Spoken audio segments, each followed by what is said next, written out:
Sir, మీకు bail ఇచ్చారు, మీరు వెళ్ళొచ్చు.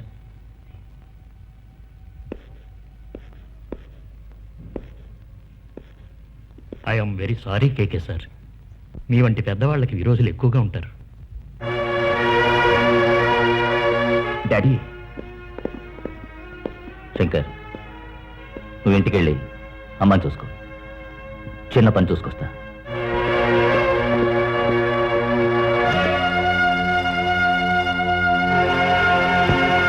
కిషోర్లాల్జీ, అమ్మా, ఇది ప్యాక్ చేయండి. అది కూడా. సరే అమ్మా. అమ్మగారు, నేను మాట అడగొచ్చా? అడుగు.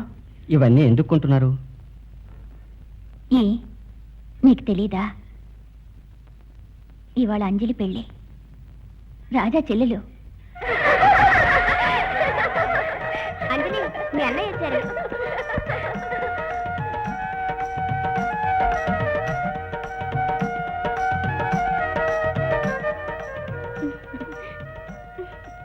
నువ్వు ఇవాళ ఎంత అందంగా ఉన్నావు.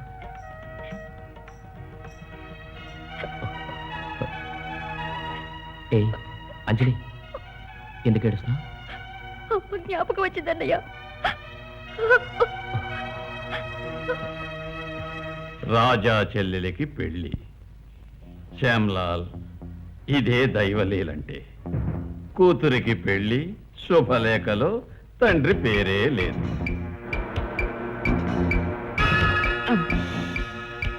ఏమన్నావు? రాజా కృష్ణకాంత్ కొడుక, నా బుర్రంతా నువ్వు పాటు చేసేదే. నేను బతు కొడతాను. ఏమిటయ్యా కథతో మార్చేస్తున్నారు, నన్ను మోసం చేస్తున్నారు. చివరికి ఏమవుతుందో నేనేం చేయను.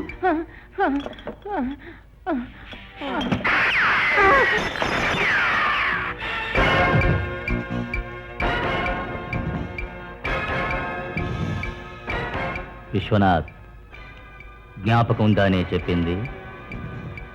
నా ప్రాణంతో ఆడుకోవాలని నువ్వనుకుంటే నీ ప్రాణానికే ఆపద. ఈ రివాల్వర్లో 4 బుల్లెట్స్ మిగులున్నాయి. నువ్వు బతికుండాలనుకుంటే ఈ డైరీలో రాసి ఉన్నదంతా ఈ టేప్ రికార్డర్లో టేప్ చేసి ఇవ్వు. ఇంకో 5 మినిట్స్లో టేప్ చేసి ఇవ్వకపోతే ఏం జరుగుతుందో తెలుసా? ఈ బుల్లెట్స్ నీ గుండెల్లో దూసుకుపోతాయి. వద్దు వద్దు, చేస్తా. బాబ్, మొదటి నుంచి నీకు తెలుసు, కృష్ణకాంతే మనకున్న ముఖ్య విరోధి. వాడిని బిజినెస్లో దెబ్బతీయటానికి ఒకే దారి, వాడు చట్టం దృష్టిలో నేరస్తుడవాలి. వాడి వెడ్డింగ్ యానివర్సరీ రోజు నువ్వు గోల్డ్ బిస్కెట్స్, కరెన్సీ నోట్స్ తీసుకుపోయి వాడి బార్లో ఉన్న బాటిల్స్ వెనకాల దాచిపెట్టు. ఆ తర్వాత ఏం జరుగుతుందో నేను చెప్తాను. కేకే ఇంట్లో రైడ్ జరుగుతుంది. ఎలా ఉంది నా ప్లాన్?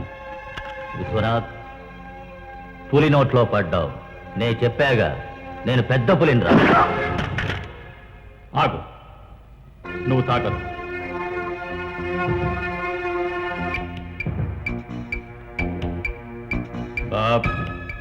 పెద్ద మనుషులుగా చలామణి అయ్యేవాళ్ళు జైలుకెళితే ఆ అవమానం భరించలేదు. ఆ పరిస్థితిలో ఆత్మహత్య తప్ప వేరే దారే లేదు. రివాల్వర్ వీడిదే, బుల్లెట్స్ వీడివే, ఫింగర్ ప్రింట్స్ వీడివే. అక్కడ బీచ్లో పోలీసులకు దొరకబోయే శవం కూడా వీడిదే. డాడీ, ఆంటీ వచ్చారు. అమ్మ రండి అమ్మా, నా పరిస్థితి ఏం బాగోలేదు. నేను పని మీద వచ్చాను. ఏంటి? ఇవాళ రాత్రి రాజా చెల్లెలు అంజలికి వివాహం కదా. చూడండి, నాకు మీరు సహాయం చేయాలి. ఏంటమ్మా? ఇది పెళ్లి కానుకగా అంజలికి ఇవ్వాలెంతో ఆశగా కొన్నాను. కొన్ని కారణాల వల్ల ఇప్పుడు నేను అక్కడికి పోలేను. ఇది మీరిచ్చినట్టుగా ఆ పెళ్లి కూతురికి అందించి ఆశీర్వదించరండి. నేనిచ్చినట్ట? మీరిచ్చినట్టే ఉండాలి. ఏమంటున్నారు భారతమ్మ గారు? ఈయన నమ్మిస్తున్నారా? ఏదైనా తిరగాత అయిపోయిందంటే. నేను మీకు చాలా శ్రమిస్తున్నాను. ఇందులో శ్రమ ఉందమ్మా, నన్ను నమ్ముతారా? నమ్ముతాను. భగవంతుడి దయ ఉంటే మీ అమ్మాయి రాధ త్వరలో మా కోడలవుతుంది. ఎప్పుడు ముహూర్తం? ఆగండి, అబ్బాయితో దీని గురించి నేను మాట్లాడతాను. శంకర్తోనా? ఇప్పుడు సంతోషంగా ఉంది. నేను పార్టీ మారుతాను, విశ్వనాథాన్ని వదిలేస్తాను, నేను నిజం చెప్పేస్తాను, మీతో చెప్తాను. ఏమైంది డాడీ మీకు? అమ్మ రాధ, కృష్ణకాంత్ గారు అక్కడ ఆపదలో ఉన్నారు. వాడు చంపేస్తాడు. ఎవరు? విశ్వనాథ్. శ్యామ్లాల్ గారు పోలీసులకు ఫోన్ వద్దమ్మా, చేస్తారు. పోలీసులకు ఫోన్ చేస్తే పరిస్థితి విషమిస్తుంది. భారతి గారు, కృష్ణకాంత్ గారిని కాపాడడానికి ఒక్కడే ఉన్నాడు, రాజా ఒక్కడే.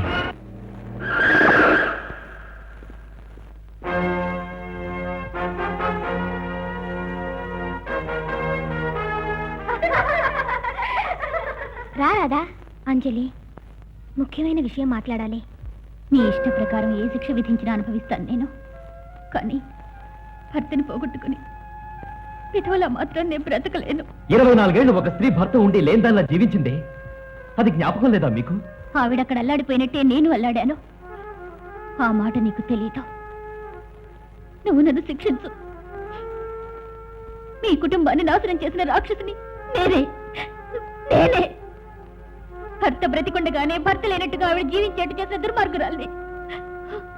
నేను మీ నాన్న భార్యని కాను, మీకు సవితి తల్లిని కానని చెప్పు, నీకు ఆ హక్కుంది.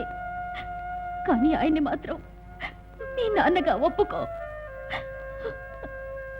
ఆయన దేవుడు. ఆయన ఇప్పుడు చాలా ఆపదలో ఉన్నారు. అరగంట సేపట్లో మగపెళ్లి వారందరూ వచ్చేస్తారు. బంధమా ప్రతీకారమా, ఈ పోరాటంలో ఏది గెలుస్తుంది? ఒక్క నిమిషం నువ్వు ఆలోచించు బాబు. నీ చెల్లెలకి పెళ్లి జరుగుతుంది, నీ ముచ్చట తీరుతుంది. పెళ్లి మేళాలు ఇంట్లో ఆగకముందే ఓ మనిషి ప్రాణం పోతుంది. నిప్పుకుండతో నువ్వు మీ నాన్న శవం ముందు నడుస్తావు. ఆయన చితికి పెద్ద కొడుకుగా నువ్వు కొరివి పెడతావు. కొరివి పెట్టే సమయంలో ఈ మాంగళ్యం అతిథిలో పడి అప్పటికైనా నీ పగ తీరుతుంది రాజా.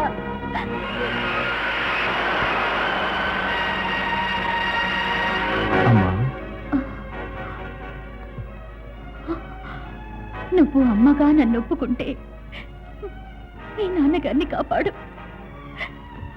ఈ జన్మలోనే నీ రుణమంతా తీర్చుకుంటాను. ఈ తాళి సాక్షిగా చెప్తున్నాను. అన్న ఇంట్లో శుభకార్యానికి తమ్ముడు వచ్చాడు. నేనే ముందొస్తాననుకున్నాను, నాకంటే ముందు అమ్మ వచ్చింది. ఓకే, ఇది నీ చెల్లెలి పెళ్ళి కాదు, నా చెల్లెలి పెళ్ళిను.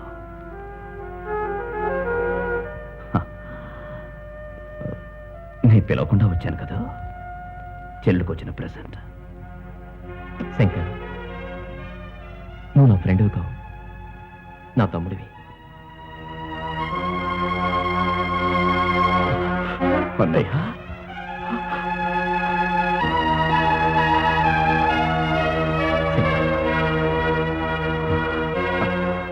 అన్నయ్య అనే హోదాలో ఇప్పుడు నేను నీకు పెద్ద బాధ్యతలు అప్పగించబోతున్నా. రాముడు ఎప్పుడు ఏ పని చెప్పినా తమ్ముడు లక్ష్మణుడు ఒక్క మాట ఎదురు చెప్పకుండా భక్తి గౌరవాలతో ఆ పని చేశాడు. ఎందుకు అడగలేదు? చెప్పునయ్యా, నేనేం చేయాలో? అంజలి పెళ్లి నువ్వు దగ్గరుండి చేయాలి. నేనా? అవునన్నయ్య, రాధ ముందే మొత్తం అంతా చెప్పేసింది. అంజలి, కష్టమైనా సరే నష్టమైనా సరే దాన్ని ఎదుర్కోవాలి. ఏముంటుంది శంకర్, నేనేం చేయమంటే నువ్వు అది చేయాలి.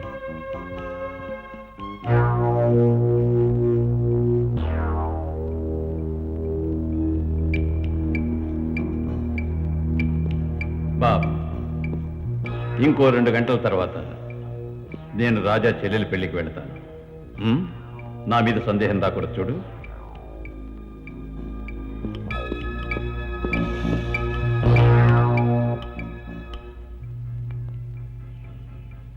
నన్నెందుకు వారిస్తున్నారు విశ్వనాథ్ సార్? కారణం ఆయన మీ నాన్న. మా నాన్న కాదు, బద్ధ విరోధి. అయితే నా పగ తీర్చుకోకుండా వదిలిపెట్టను. నో, ఇప్పటి వరకు నువ్వు నా మాట దాటనేలే. కావచ్చు విశ్వనాథ్ సార్, కానీ వాడిని చంపకుండా నేను పోను. నీ ఇష్టం. ఇదిగో పిస్టల్.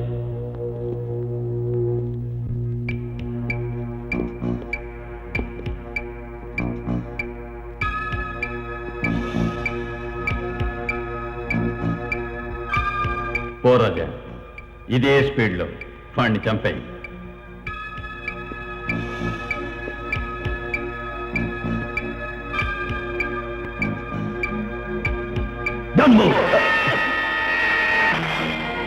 కరెక్ట్గా చెప్పావు. చంపేస్తాను నేను. ముందు ఎవరు ప్రాణాలు తీయాలనేది నేను తెలుసుకుంటాను. కరెక్ట్.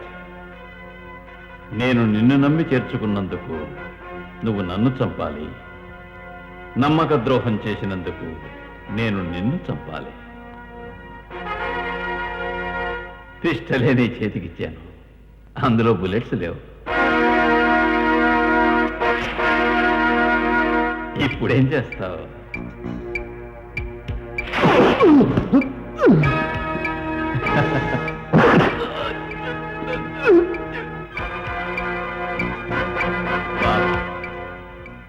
ఇప్పుడు మన ప్లాన్ కొంచెం మార్చుకోక తప్పదు. తండ్రితో పాటు కొడుకును కూడా ప్యాక్ చేయి. ఆ బాధ్యత నీదే బాబు. రేపు పేపర్లో న్యూస్ వస్తుంది. డబ్బు కోసం తండ్రి కొడుకుల అనుబంధాల్ని మరిచిపోయి ఒకరినొకరు కాల్చుకు చచ్చారని. Beautiful idea. Good luck. Take care. నేను పెళ్లికెళ్ళొస్తాను. రాబాలు. శంకర్, అమ్మా. వచ్చిన వాళ్ళందరినీ జాగ్రత్తగా చూసుకో. ఎవరికి ఏ లోటు రాకూడదు. ఓకే. శంకర్, వచ్చేసారా?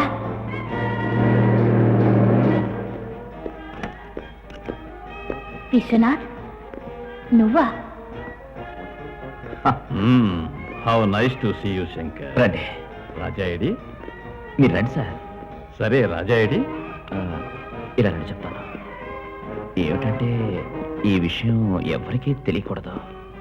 రాజా ఏమో ఉదయాన్నే వెళ్ళాడు, డాడీ కోసం వెళ్ళాడు. ఈ సంగతి కనుక అంజలికి తెలిసిందంటే పెళ్ళాగిపోతుంది. ఎస్, ఆగిపోతుంది. నన్ను మీ ఫ్యామిలీ మెంబర్ అనుకోండి. ముందు జరగాల్సినవన్నీ. రాజాకి ఫుడ్ పాయిజన్ అని చెప్తే వాడిని హాస్పిటల్ అడ్మిట్ చేసామందాం. ఇకపై చేయాల్సిన పనులన్నీ మనిద్దరం చేద్దాం. Okay okay.